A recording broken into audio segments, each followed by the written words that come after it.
Been watching the news lately? I guess you have, eh?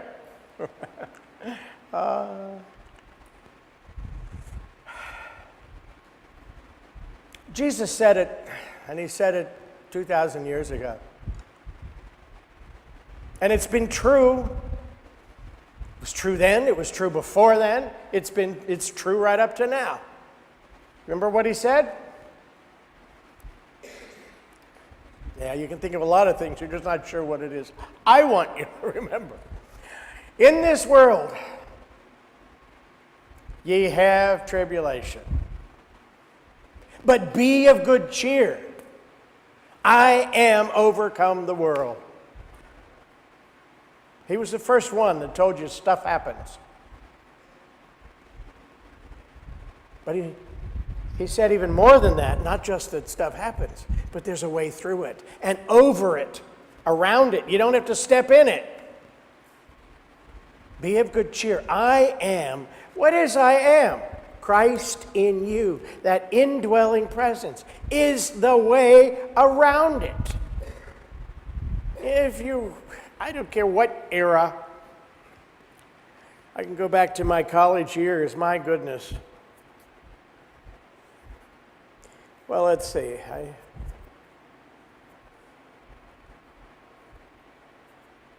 finished my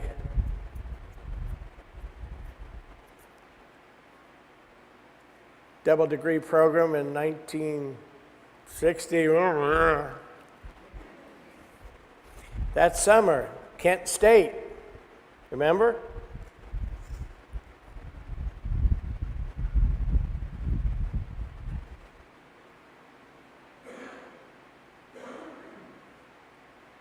The riot in New York that started the whole gay pride movement, what was it called? The name of the bar? Stonewall. Woodstock happened that summer.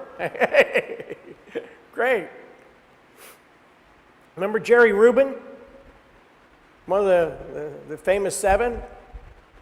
I used to see him at school all the time. We went to the same school. I wasn't in his crowd, thank you very much. Is it a new phenomenon that there's all this stuff in your news every day? No. In this world, you have tribulation. Even in natural science, they talk about law of survival, that we need to be, that nature is geared towards surviving all this stuff. Haven't you had those experiences in your life so far where you thought, I'm never going to survive this? Well, may I quote? Well, I'm going to say it anyway. The hell you won't. You got that? I should probably put it. The heaven you will. Because you will survive this. There's an indomitable power within you that will see that you survive this. That will guide you and help you through this.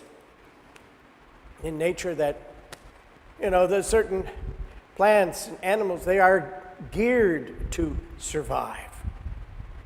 And they change and evolve to survive with changing circumstances. With all that evolution that we've seen on this planet, today you can say there are no dinosaurs.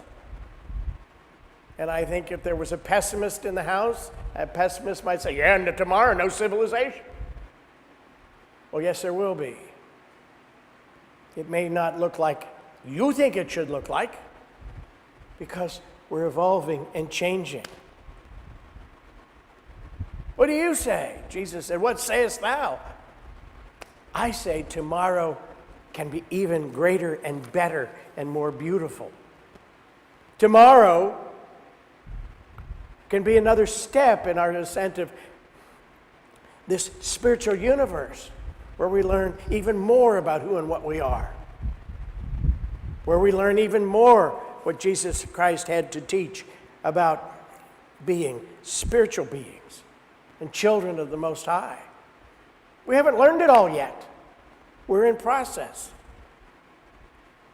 I think that this universe and this world and our experiences are going to grow into a higher and better expression of God's good. And we all have that incredible, unpredictable power of free choice. Don't you like that, the free choice? You can do whatever you want. Doesn't mean there aren't consequences, but you can do whatever you want, right? I've walked off this stage and fallen on the floor. That's a good consequence, thank you. I've done a lot of stupid things in my life and experienced the knocks that go with them because I've made choices that weren't wise. We have that freedom of choice. So it's wide open. What do you want to do? But we're in a universe that is growing and evolving. We're in a life that is evolving higher and higher towards that place where we stand in all the awareness of that divine presence we call God, and God individualized as Christ in us. Now, I'm pretty sure that my cat can be afraid for things today, but I don't think my cat is afraid of tomorrow. I don't think my cat thinks about tomorrow. I had wonderful fish in the pond in my backyard for a few years. I dearly loved my fish.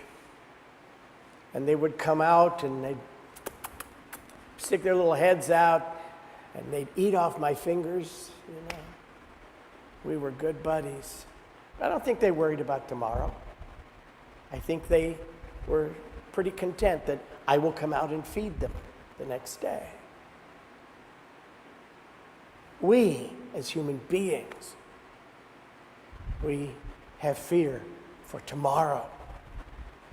At one point, Jesus said, let today's problems be enough for today, but we go ahead and start looking at tomorrow. How good it would be if we could face the days ahead and face our lives and the challenges without fear. Face the changes of life. Oh, and sometimes just the word change can cause us to be afraid. Oh, I don't know what to do with change. I like it the way it is. It might not, I can't. We've grown accustomed to things being a certain way. But no birth, think about it. No child comes into the world without somewhat of a struggle, do they? We all did. New birth, change to a new condition. Sometimes there's a bit of a trouble, a bit of a struggle, a bit of a challenge. But I've learned some things over lifetime. I did a project when I was in high school, sophomore. I did in biology. I did a project on the embryology of the chick. So I bought fertilized eggs enough to last the whole gestation period of a chick, you know. And I had an incubator, and I set up a camera. Every day I opened an egg and photographed the embryo as it grew. Came to the end of the project, and by golly, I had one egg left. And that egg started to move funny. And pretty soon there was this little crack appeared in it. But I was smart enough to realize you do not open that egg. The chick won't survive. You see, they have to go through that struggle to be born. They have to come through that shell themselves. It starts things flowing and helps them add strength for the days ahead. So I let my little chick be born all on its own with Daddy watching. And you know what happened? Chick looked up and said, "Mama."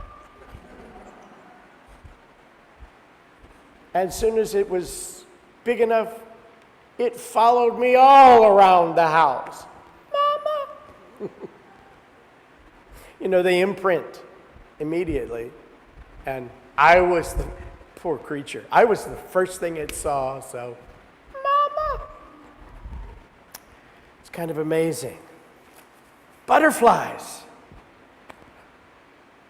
One of my teachers in grade school, and it may have been as young as kindergarten, I can't exactly remember, brought in a stick with a chrysalis on it. And we watched and waited and watched and waited, and she kept telling us, "You cannot open that. Because if you do, it will die."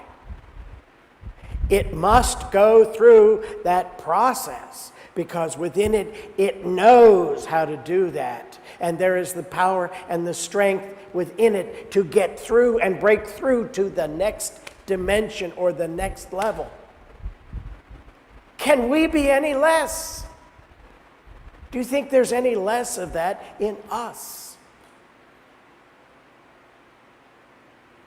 For these creatures, there are challenges built into life for strength to help them take the next step in their evolution. And so it is with us. Do we want to have more and more of the same? All the same that we've been seeing? You want more good and evil? You want more health and sickness? You want to continue to see more plenty and lack? Do we need both? Would you like a life that is more even and less up and down? You know, I think I attribute Jesus with a lot of wisdom. And he said in Matthew 24:35, "Heaven and earth will pass away, but my words will not pass away." He gave us tools. He gave us the secrets. And to introduce you to some of those secrets, some of those survival techniques, I'd like to introduce you to my friend. Anybody seen one of these in a while? Anybody have one? When I was a child, why did I think work was fun? Grandma, can I do that? This is the wonderful kind. Of course, they all have a strainer in the bottom, a screen, mesh, but inside are these blades, wires, kind of the crusher that forces the flower through. This is life. I'd like to share with you a parable. No, it's not from the Bible.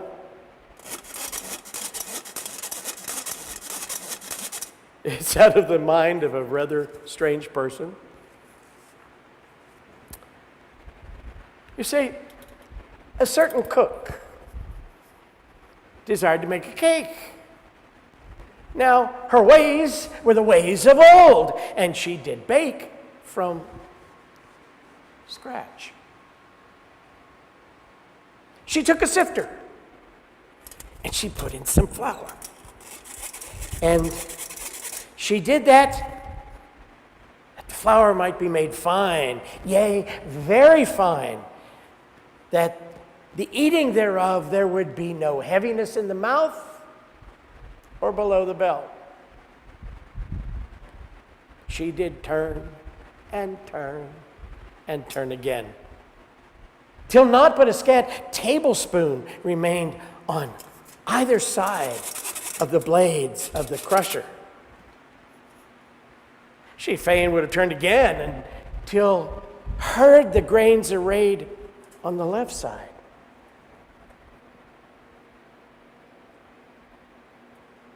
They did speak, one unto another, saying, Verily, I would flee from this place of death and doom before the cruel blade of the crusher doth fall again upon me, and force me through the cold, stern meshes to go hence, and to that dismal and liquid oblivion we know not what. She did ponder this for a moment, but just a moment. And lo, she heard a chorus on the right side, coming for the grains on the right side of the crusher. And those grains were saying, Go through, go through. Ye have not to fear, dread rather to become glue, as much ye should, if ye stay here. Let go. Let go. Forget your vain excuse. 'Tis to your good you go, to become a new creation, fit for the Master's use.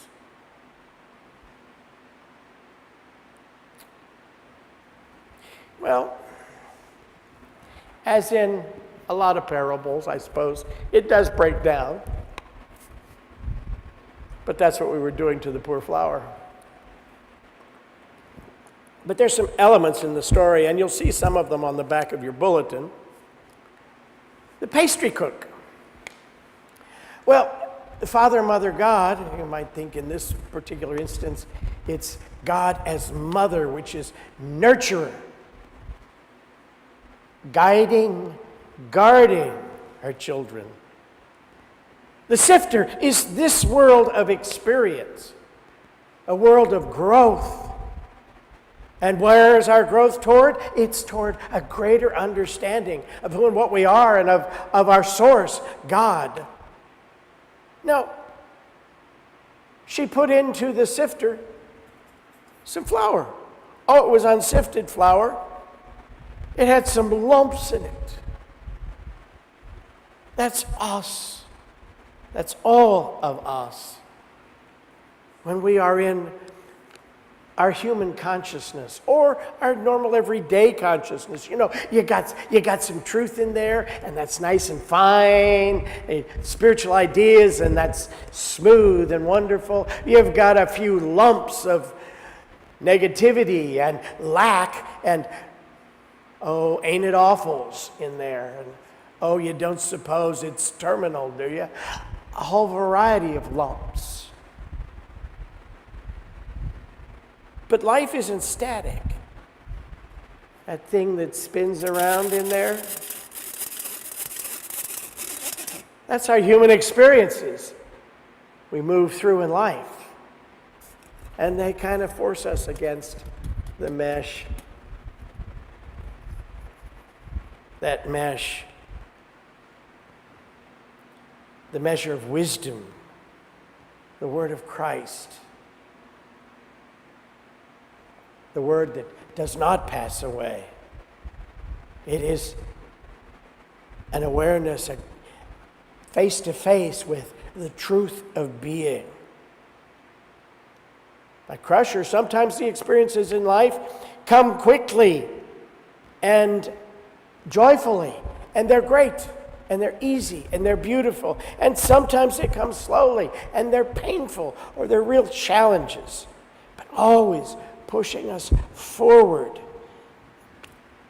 until we pass through that mesh, through which we must eventually pass, that mesh of higher awareness of who and what we are. So as the flour passes through the mesh, it becomes the sifted flour, which is an awakened consciousness to the truth of being. Flour that is fit for cake, or the bread of heaven. The cake, that is us, transformed into something beautiful, into life that is sweet, that everybody wants some of. So in a way, I could say, happy birthday. All that sifting, all that apparent chaos, for what? To pass through that mesh. Now, it's interesting. When I look at the mesh, I can see it in such a way that every opening is a diamond with 4 sides, like a baseball diamond.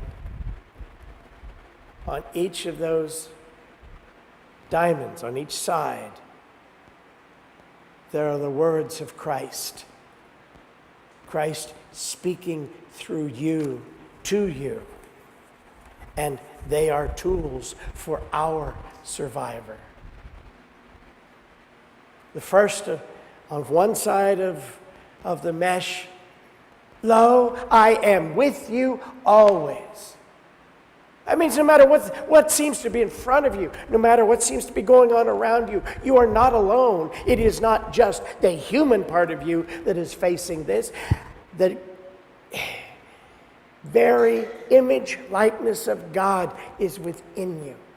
The power, the intelligence of God is there to protect you, to guide you through, to show you what to do and how to do it as you are open and receptive and responsive to it. But you have to remember, lo, I am with you always. That's the presence of the Savior within you. And then the next one, the next side of the diamond. Man's life does not consist in the abundance of his possessions, nor anything that is going on out here. This is not your spiritual reality. This is just phenomenon. It is nothing more than that. And this is changeable based on what's going on up here and in your heart. What you think and what you believe. The things out here, they don't bring deep happiness or fulfillment. They also, in absolute truth, cannot destroy you, cannot harm you, except that we let them disturb the calm peace of our souls. And the third one, whoever lives and believes in me shall never die. Now, we might think about that as, well, whoever believes. I believe in Christ in me, yeah, but the word lives precedes it, which means not only believe in that power within you, but live as if that power is within you. Live and express that power in you.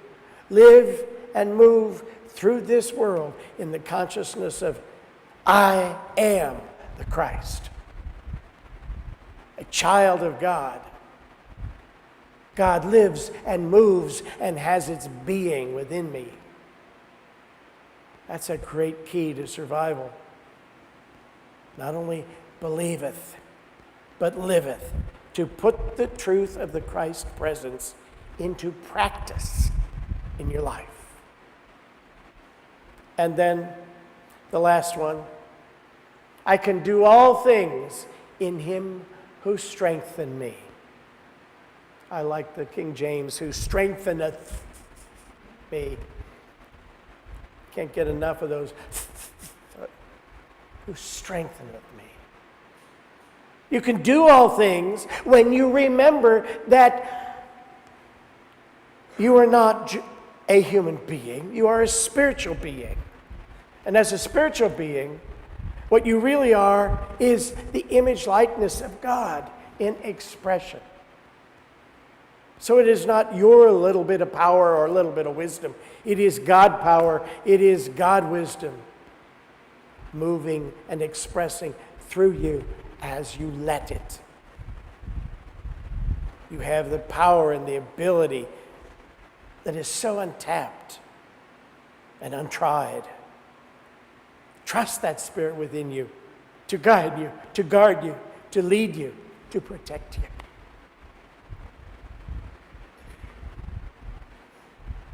In my lifetime, I have seen people stand still in the face of apparent death.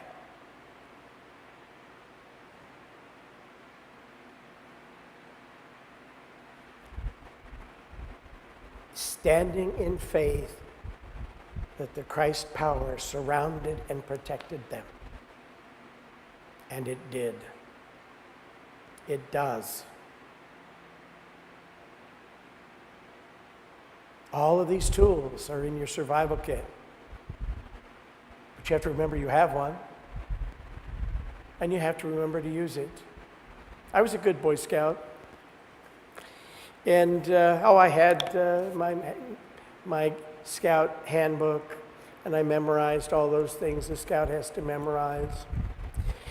And I had pocket knife, and I had a snake bite kit too. Doesn't everybody have a snake bite kit? The reality is, I never had to use it. But imagine having a snake bite kit in your pocket. You get bit by a snake, and you don't use it. What happens? I don't know, but I don't want to find out.